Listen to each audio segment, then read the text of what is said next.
So esteemed speaker, Dr. Partha Biswas, is going to enlighten us on the topic of sonic therapy for mind expansion. Dr. Partha Biswas is a certified yoga and meditation trainer who serves as a spiritual advisor and chaplain at Northeastern University and Brandeis University, respectively.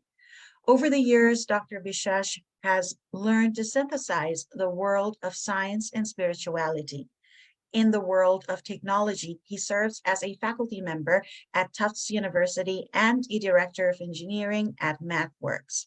Dr. Biswas carries a bachelor's degree from the Indian Institute of Technology and a PhD from the University of California, Irvine. Despite having high-profile responsibilities under his belt, he strives to live a very simple and humble life of devotion toward God. He strongly believes that when we take upon responsibilities of life as a service to God, we can tangibly experience God's presence even in so-called mundane affairs of life. Thank you for being here, Dr. Biswas. And you can begin the presentation as and when you are ready. I hope you can see the screen. Am I right? Yes, we can. Right. So thank you so much, Rubaiyat, for your very generous introduction. I would like to share sort of, you can say, as a follow-on from what you heard from Nityananda Prabhu about the significance of chanting Om and how to visualize it. I'm going to introduce another mantra in this presentation, and we would experience actually the benefit of entering into the sound and how that helps us expand our mind. So that's what my goal is. So before we enter into the presentation about the sound itself, it's probably important to understand what we are dealing with on a day-to-day basis. So we have all a unique personality traits when we go through different phases of life. But those personality traits are simply reflection of what is being carried in our own mind. Oftentimes, if you have to understand mind, it could be easier to take the help of an analogy. Like suppose I enter into a taxi and tell the taxi driver that I want to go to the airport. And the taxi driver takes me to the middle of a jungle and then robs me of all my possessions. So our mind is just like that. We have a particular intention to go in a particular destination, and we may direct the mind that, okay, let's go there. And the mind takes us totally in a different place and also takes everything away as a result of that taking over our whole self. So therefore, mind is oftentimes compared to a monkey, but it's just not a monkey, but a drunken monkey. In fact, a drunken monkey stung by a scorpion, but that's not good enough. A drunken monkey is stung by a scorpion and possessed by a ghost. So this is what we are dealing with on a day-to-day basis. So clearly, what can we do to actually make the best use of such a partner that we have got? So I titled the presentation as Mind Expansion. So it is derived from this analogy. Like suppose I put 10 tablespoons of salt into a bottle of water. Of course, I would not ask you to drink, but the point is that if I put 10 tablespoons of salt in a bottle, I would not dare drink that bottle of water. But if I put the same 10 tablespoons of salt into a room filled with water, then that's not such a big problem. I would not feel the presence of the salt. So when we are living in this world, the mind becomes quite saturated with so many impressions, so many thoughts, so many experiences that we are carrying from the past. And when another new experience that is thrown at us, we are processing through that lens, and we are very, very narrow minded. And it is just like we are dealing with this 10 tablespoons of salt in the water, and that water is representing our mind. So one new thing that comes is like throwing 10 tablespoons of salt into our narrow mind. But if we are able to somehow expand that mind, just like filling up the whole room, then that 10 tablespoons of salt will be nothing. It would not actually bother us. So in other words, if we can somehow or other broaden our mind, broaden our consciousness, then the day-to-day struggle that we go through, they will not bother us. They will not affect us. And that's what we want to experience through some process which we can hold on to. And that process I'm going to share is going to be based on sound or sonic therapy. So let's just understand the mind a little bit more. So when we are living in this world, we are reading every single information around us in the form of sound, touch, form, taste, smell, through our knowledge gathering senses. And then they are passed on to the mind, intelligence, and ego for processing. And ultimately, we as the spirit soul are experiencing after this information is getting filtered through. But in this body, we also have another soul, which is the super soul. And at any given time, the soul can just be oriented to listen to all these different coverings that are acting as filters for varieties of information that are thrown at us. Or the soul can look at the super soul and see what is the best way to deal with a particular situation. So in that taxi kind of framework, just imagine if I had another friend who is very powerful sitting in that same taxi. And all I have to do is that call out to that friend and say, can you please help me out? And that friend is ever ready to help me out. Then the whole situation will change. The taxi driver would not be able to take me into the jungle and then rob me of all possessions. So in other words, the soul has a choice at any given moment to take the help from the super soul, which is always there next to the soul within the core of our heart. So all in all, we are dealing with the gross physical reality that is around us, and the mind, intelligence, and ego act as the subtle reality. And then we essentially have a spiritual reality. Now, in order to better understand mind, intelligence, and ego, I like to give this example that every morning when we wake up, we repeatedly go through the same experience. When we wake up in the morning, the first thing that we realize is that I exist. And along with that realization that I exist comes forth different varieties of masks that we are wearing in this life. It could be, I'm a doctor, I'm an engineer, I'm a boy, I'm a girl, or whatever facets of existence that I'm meditating upon on a daily basis that just comes forth in front of our consciousness. So every morning when we are waking up, the first realization we get is I exist as something. And then that is immediately followed by I want something. And then after I want, then I plan. So in this way, we have the experience of the ego which is telling us who we are or what we are living as, the representation of self. And then mind comes into the picture to fill our whole consciousness with what are the things I want. And then intelligence takes the role of helping us how to plan to get wherever the mind wants to go. So this is the realization that we have every day. Another way of actually understanding the mind is that mind is just like a software. And this body that we are having, the gross body, which is made up of 5 basic elements, that is just like a hardware. And we are the user of the software and the hardware. So now this user is totally dependent on the quality of the hardware and the software. Even if suppose we have a good computer or good hardware, if the software is corrupted, then the user cannot actually make use of the computer so well.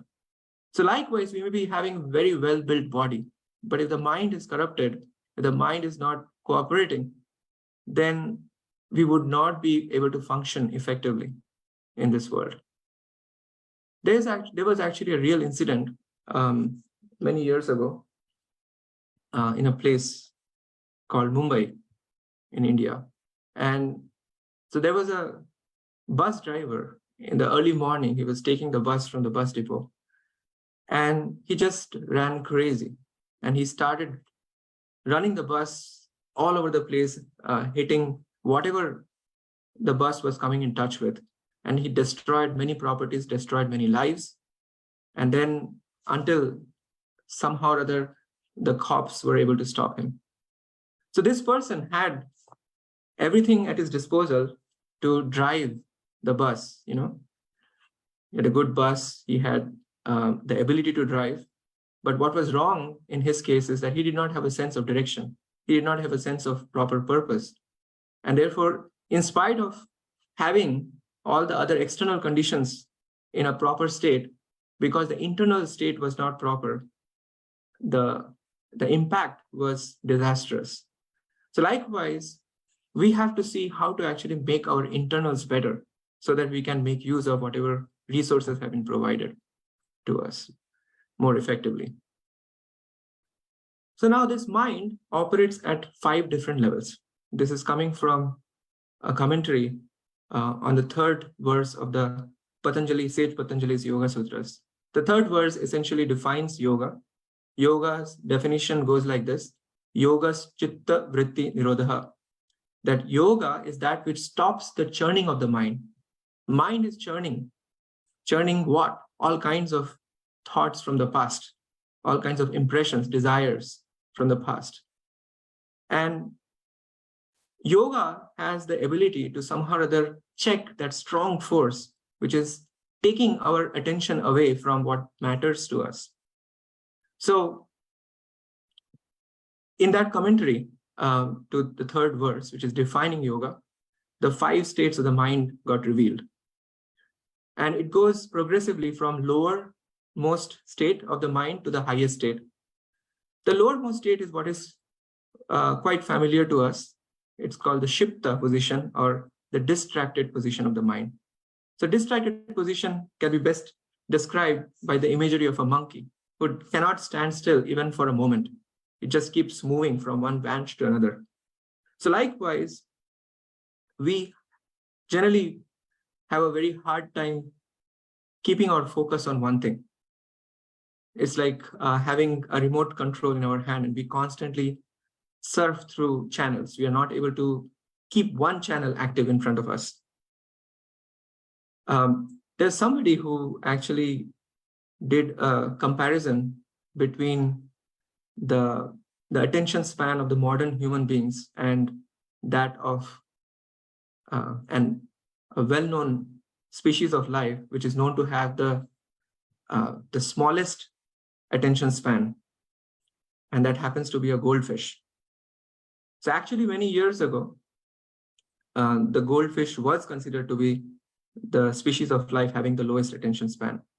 But somehow or other, in the 21st century, we have broken the record of the goldfish as well. So thanks to all these social media and all kinds of source of distraction that we are bombarded with all the time, we are literally struggling for getting out of this distracted mode. But this is the lowest state of consciousness, or lowest state of the mind. A little higher than that is what is called the mudha, not mudha, but mudha. So mudha basically means being stupefied or lulled. So the best imagery here is that of a donkey. So if suppose one has taken some drugs or is under influence of alcohol, then one can say that one is sort of staying in one place. but that mind is not actually any useful because one is just in that very inert sort of state. But that is still considered to be slightly better than the not disturbed, but distracted state where the mind is constantly switching. So the previous one was more like when you are switching between ignorance and passion constantly. This one is more like situated in the mode of ignorance. Little higher than that is what is called vikshipta. Vikshipta is the disturbed condition of the mind. So disturbed condition of the mind can be best understood by thinking about what happens when you're watching a horror movie. So when you're watching a horror movie, you are actually focused. But you may be focused, you are at the same time very disturbed. It's not a very happy state of focus. So what happens is that once in a while, we are actually subjected to horror movie of our own life, and we just cannot get out of it. But that kind of mental state, although it may look like we are just going again and again back into certain negative emotions, it just generates a very unproductive state of consciousness. And therefore, as long as we are operating in these three states, the Shipta, Mudha, or Vikshipta, meditation is practically out of question. So the next two states are essentially higher state of the mind. The fourth state is what is referred to as the Ekagra state, where one can become attentive. Now, note very carefully in this picture, I'm showing a candlelight.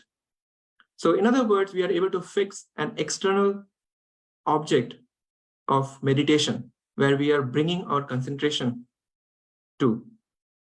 So in other words, in this Ekagra state, there is an external object for meditation, and we are bringing our mind to focus on that object. In fact, there is a particular kind of meditation called Trataka meditation. And this is an example of Jyoti Trataka, where one is actually fixing one's gaze on a candlelight or a lamp. So this is one step above the previous states that you saw. But the highest state where actually that meditation reaches its point of consummation is the point of niruddha, or absorbed state. Now, in this state, the difference is that in the previous state, the external object and us, we do not have any relationship as such. In the case of absorbed state, we are actually dealing with something which is relatable to us, something that we have an innate connection with. So just like in the previous presentation, you heard about the word Ishvara or Bhagavan, where that is the source of our existence. So that source of our existence is something that we have connection with. And therefore, that is the natural place where we can bring our mind to for getting absorbed. So at this stage, we are in a position to reach out to a power beyond our limitations. As you saw in the first three stages, we are in a practically helpless condition. So it can be in the mixed mode of passion and ignorance, or it can be pure ignorance, or it can be passion, or it can be even goodness. But this is really the transcendental experience where one is, as long as one is in the helpless position, one is still operating within one's limitations. So as long as we are operating within our limitations, we have to stick to those limitations. So the only way we can actually come out of it if some object is able to elevate our level of consciousness. And therefore, this state is what we want to achieve. So now that is possible only because we have an innate reality. And that reality is that we are a part and parcel of God. And that actually puts us in a qualitative state of oneness with God. Just like a drop of ocean has got qualitative oneness with the ocean, or a spark of sun has a qualitative oneness with the sun. And therefore, an interaction can take place between the part and the whole. And that gives a lot of hope. So our current situation is that we are a spirit soul, which is entrapped within the the various coverings. So I showed you the covering of the subtle body, which is constituted by the mind, intelligence, and ego. And then we have the gross body, which is made up of the 5 gross elements: earth, water, fire, air, and ether. But the soul, because it has got an inherent connection with God, it also is able to borrow the qualities of eternality, knowledge, and bliss from God. So we, being a sample of God, we are able to have the same kind of quality as God, although in infinitesimal proportion, but we can still establish a connection with Him. And therefore, the goal of the soul is to somehow or other extricate out of this matter where we are sort of entrapped. And we are entrapped because of the absorption of the mind in matter.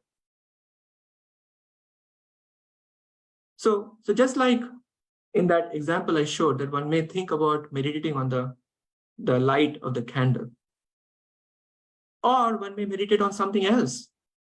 But the key question that we have to ask is, does the object of meditation have a potency to purify our mind? Does the object of meditation have something to uplift our mind and consciousness? So only then we can have the possibility to come out of this difficult position.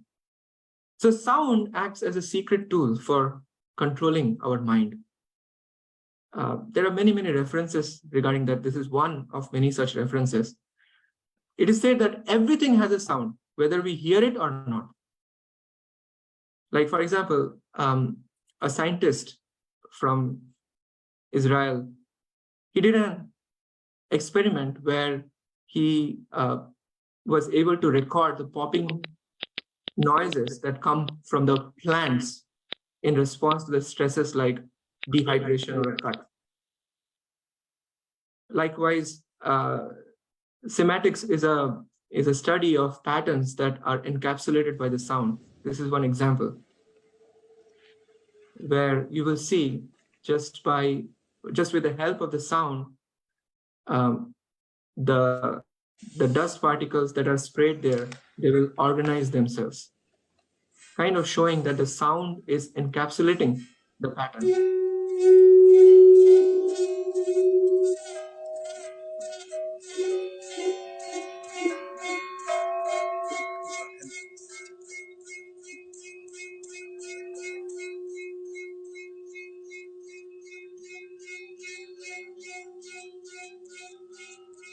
And this is just one such example. There are many such examples that are produced as a result of just the sound. In other words, whatever we hear, it doesn't have to be ordinary.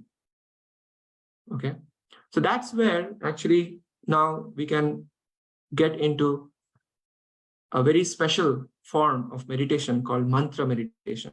Before we go into mantra meditation, which gives us a tool to harness the power of sound, let's understand what does the word mantra mean. So man stands for mind and tra stands for delivering the mind. So mantra is something that delivers us from something. So what is exactly mantra delivering us from?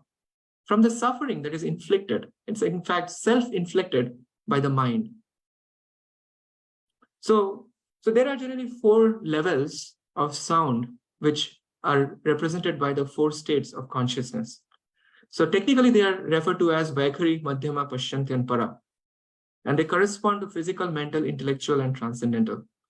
So you can see the external sound is coming through the ear and then getting processed through the mind, intelligence. And hopefully, as we are able to tap into the inner quality of the sound, we would be able to tap into the spiritual potency of the sound.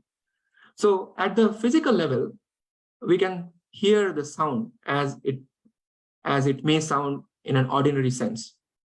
So when we process it through the layer of the mind, we are able to see the distinction between the sound and the meaning.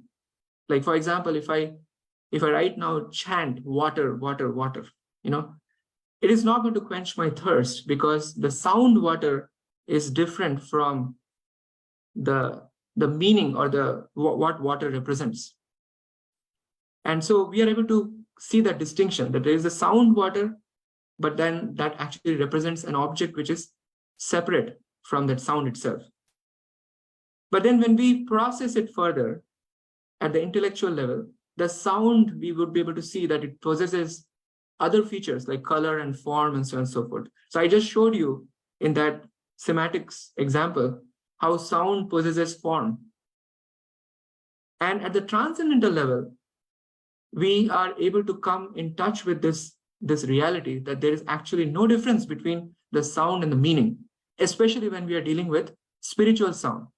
Now, when it comes to material sound, there is indeed a difference. So what can actually make a difference? What can make a difference is somehow or other, if you're able to spiritualize that layer, the ear, the mind, and the intelligence. So when our senses, mind, and intelligence, they are purified, then we can realize that sacred chants, like one mantra that is in front of you, it is famously called the Hare Krishna Maha Mantra, because it is considered to be the great mantra for deliverance. So it goes like this: Hare Krishna, Krishna Krishna, Hare Hare, Hare Ram, Ram Ram, Hare Hare. So this is considered to be non-different from the transcendental source of our existence. And because these sounds, or these sound vibrations, they are representing something which is actually non-different from the transcendental source of our existence, therefore, we can actually go into that absorbed state of consciousness that I mentioned before and experience that transcendental reality.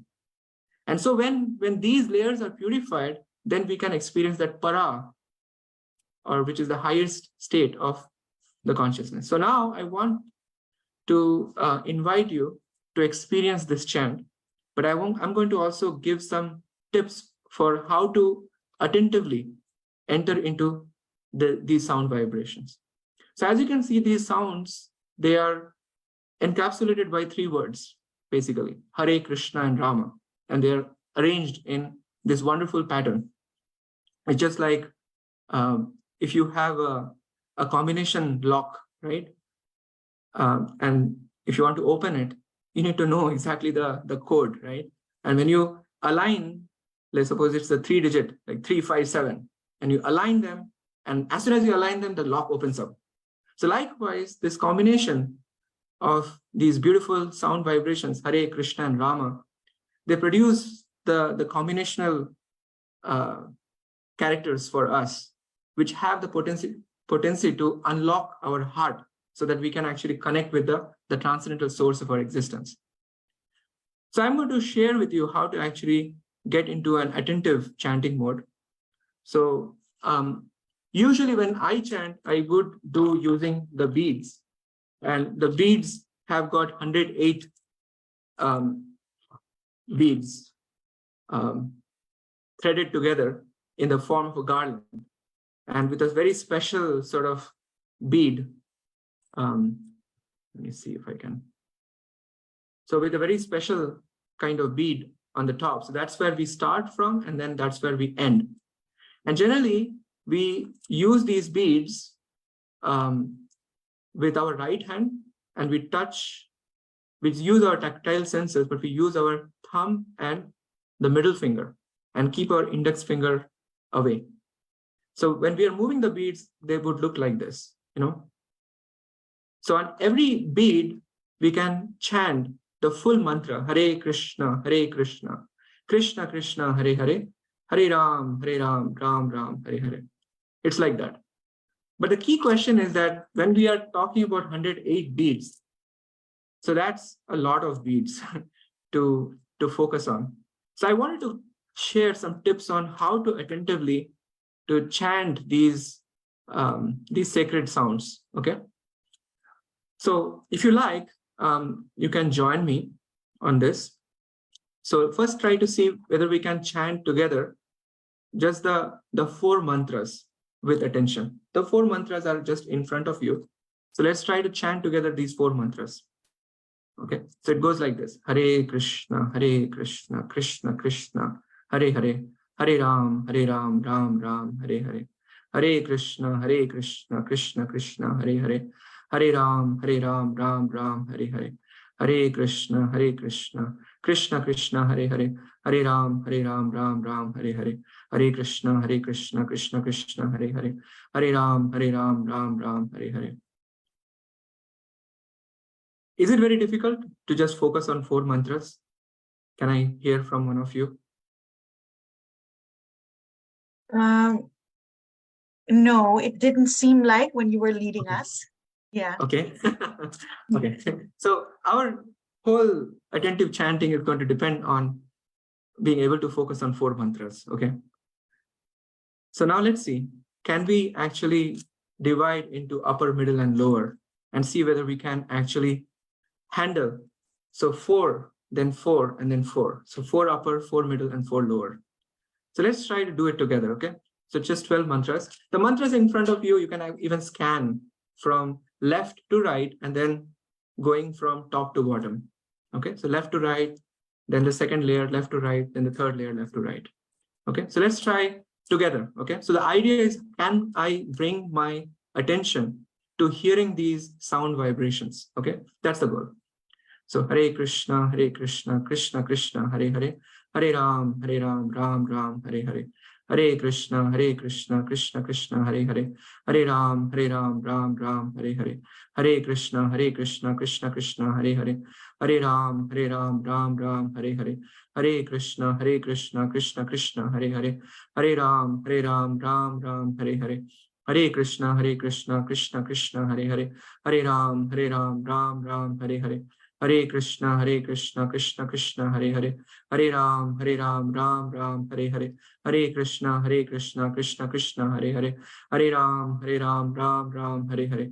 Hare Krishna, Krishna Krishna, Hare Hare, Hare Ram, Ram Ram, Hare Hare. Hare Krishna, Krishna Krishna, Hare Hare, Hare Ram, Ram Ram, Hare Hare. Hare Krishna, Krishna Krishna, Hare Hare, Hare Ram, Ram Ram, Hare Hare. Hare Krishna, Krishna Krishna, Hare Hare, Hare Ram, Ram Ram, Hare Hare. Hare Krishna, Krishna Krishna, Hare Hare, Hare Ram, Ram Ram, Hare Hare. Were you able to do it? Were you able to pay attention to 12 mantras? I think I did quite well, but I also know that's only because you've been guiding us. Well, we have made a major progress here, by the way, that we have declared to ourselves we can manage 12 mantras without any problem. So now I'm going to introduce the next thing, color. Okay. So we have got red color. So on the red color, which is in front of you, we are focusing on the 12 mantras exactly like the way we did it. Okay. Then the red is going to be followed by yellow. Okay. 12 mantras. Then green, 12 mantras. Blue, 12 mantras. Black, 12 mantras. Then blue again. Then green. Then yellow.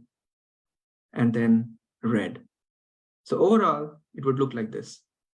So this is chanting one round. So you go red, yellow, then green, blue, black, and then come down. Black, after that, you come down to blue, green, yellow, and then red. Now what we have achieved is 12 times 9, which is 108 mantras we chanted, which means we finished the whole round. So that's what we want to achieve with attention. So this I call to be like the 3 phases, learning the 3 phases of meditation. So one is, you can say the mantra is right in front of you. So you can actually go through the mantra in front of you, and therefore you are getting the help of the mantras. Or you may close your eyes. You are bringing your mind to hearing the sound vibration. That's the dharana, dhyan. So dhyan is you're actually bringing your mind to become attentive. So which is similar to the ekagra that I showed you as the 4th stage of the mind, or 4th state of the mind. And ultimately, we have to see that actually I have a relationship with this mantra, because this mantra is non-different from the source, the transcendental source of our existence. And therefore, because we have a relationship, so we can call out, please help me. That is the mood. So when that mood is established, it is the highest state of absorption. So in this way, we can chant these mantras either at the dharana stage, or dhyan stage, or samadhi stage. So we'll practice whichever way you feel comfortable, but I wanted to lead you to another level, okay? And that level is that actually transcendental source of existence has a form, has a transcendentally beautiful features. So this is a beautiful picture of Radha Krishna. So actually, when we are chanting these mantras, we are actually praying to Radha, the feminine figure in front of you.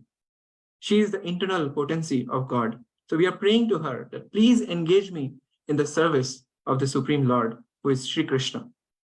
So why these colors, right? So what happened is that, so first we are starting from the lotus feet, which is shown with the red color. And then we are moving up into the yellow color. So we are focusing on the yellow garment.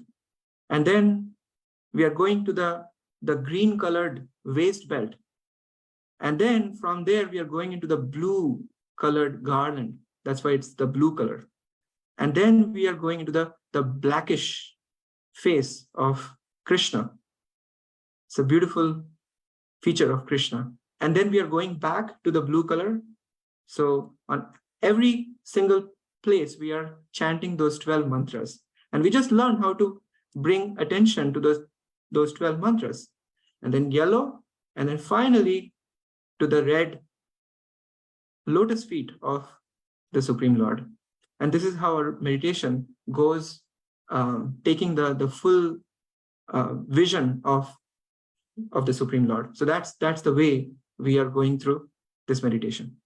So now, if you want to just see how that looks like, let's just try 36 mantras, which means we are going for 3 phases.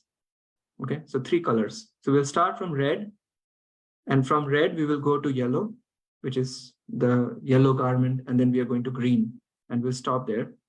And at least you will get some experience of how to actually attentively bring focus. So you are welcome to either use the mantra, which is basically you are gazing at the mantra in front of you.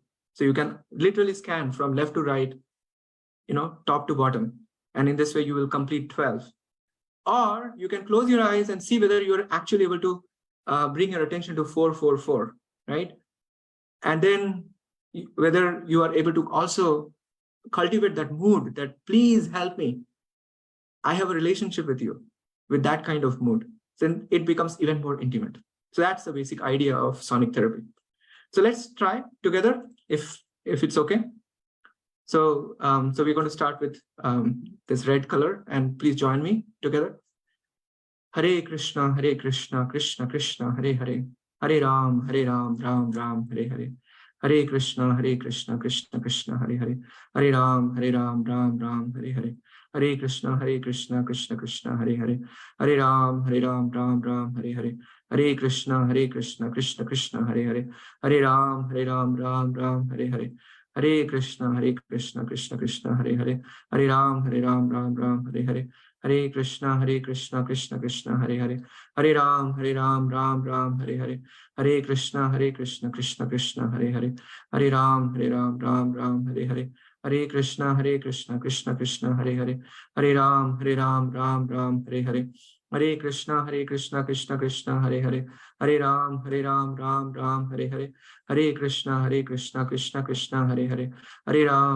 Ram Ram, Hare Hare. Hare Krishna, Krishna Krishna, Hare Hare, Hare Ram, Ram Ram, Hare Hare. Hare Krishna, Krishna Krishna, Hare Hare, Hare Ram, Ram Ram, Hare Hare. Hare Krishna, Krishna Krishna, Hare Hare, Hare Ram, Ram Ram, Hare Hare. Hare Krishna, Krishna Krishna, Hare Hare, Hare Ram, Ram Ram, Hare Hare.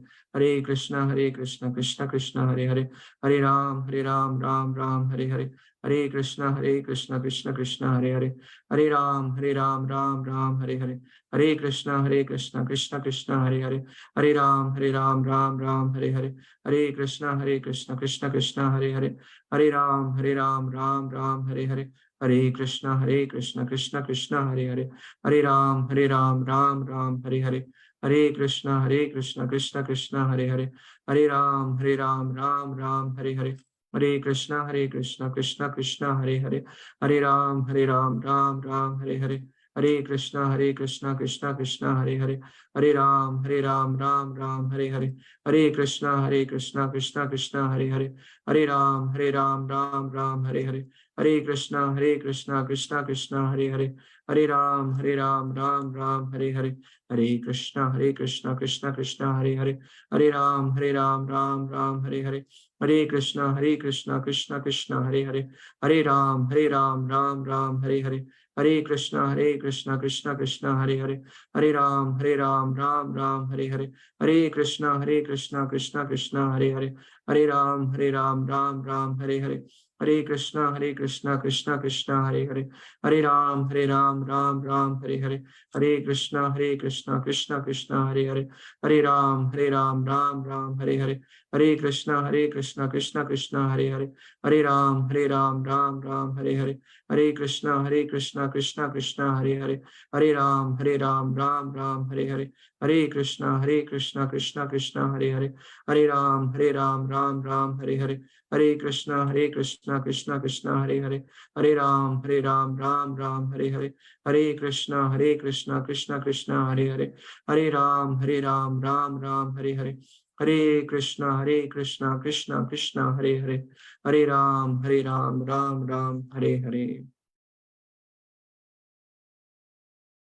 Thank you very much for joining me. Let me just make this whole presentation end with a beautiful quote from His Divine Grace A.C. Bhaktivedanta Swami. Before I go into this, I just wanted to state the importance of this.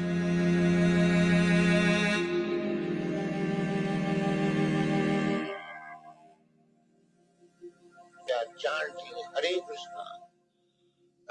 We may not understand what is meaning of Hare Krishna, but still, because it is transcendental sound, it is auspicious. Wherever you chant Hare Krishna, they may hear or they may not hear. It is auspicious for them. So that's the thought I wanted to share. And just quickly, one thing that I wanted to say is that if you want to make this as a regular practice, there are 4 foundational principles that Sage Patanjali gives in his Yoga Sutra. Satu Dirgha Kala Nirantarya, Satkara Asavito Dridhabhumi. I like to call 4 C's. So you need to have commitment, which means perseverance in practice. It's not that in one day we would be able to be fully attentive, but we have to constantly practice. And there has to be daily practice or consistency in order to see the results. And at the same time, we have to value what we are getting. So in other words, we have to give the highest priority. So typically the best time chosen for this kind of meditation is early morning, and preferably before sunrise. And there has to be this mood of calling out to make this practice even more efficacious. So thank you very much. Happy immersion into the sacred sound. And let me see if you have any question or comment. May I just first say how beautiful that talk was? Thank you so very much. It was beautiful, it was enlightening, and it was also very enjoyable. We really enjoyed a lot. I chanted along with you. And as I said, I could do so well is only because you were guiding us. So thank you so much. I'm sure our audience has a lot of questions to ask or comments. You're all welcome to ask Dr. Biswas the questions that you have, or as I said, it can be comments as well. We do have some comments in the chat where we have our audience members thanking you for such a beautiful, beautiful session. And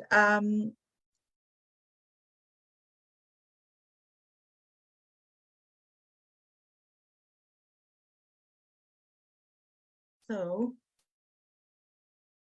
if our audience members don't have any questions, then there is one that I would like to ask. So Dr. Biswas, I wanted to know, as we were meditating, visualizing the different colors, For some reason, I couldn't go beyond the color yellow. And I wanted to ask you why our mind would want to hold on to a particular visualization and not move beyond that. And also my second question would be, what is the significance of the color yellow in Bhagwan Sri Krishna's depiction of Bhagwan Sri Krishna's attire? Yeah, so thank you for your question. So usually every person is different, and the difference is coming from the varieties of stored imprints from the past, like however way we have been shaped. And it's not just shaped in this life, we have all gone through many, many lifetimes. And it's very hard to pinpoint what is the specific variety that I am dealing with, variety of impression that we are dealing with. So in your case, if it is like yellow looks very fascinating, maybe another case probably green might be fascinating. So yellow color actually represents the color of Krishna's dhoti or Krishna's garment. So typically that's the color of dhoti that Krishna wears. And that's why I was showing the picture that those colors represent the specific sort of movement through the body of Krishna, the transcendental features of Krishna. And therefore, when we go through that feature in mind, you're actually remembering Krishna. So now if Krishna doesn't mean anything to you, then those colors are fine, and that's why I have tried to present in both the ways. But there are people that may immediately connect with that form. And therefore for them, they don't have to worry about the color. Therefore they worry about going from the lotus feet and then to the dhoti, then to the waistband, to the garland and to the face, and then back again, then that will deepen their meditation on the form of the Supreme Lord. Yeah. So I hope that I answered both the questions. Absolutely. Thank you so much. Yeah, thank you for your question. Yeah, thank you.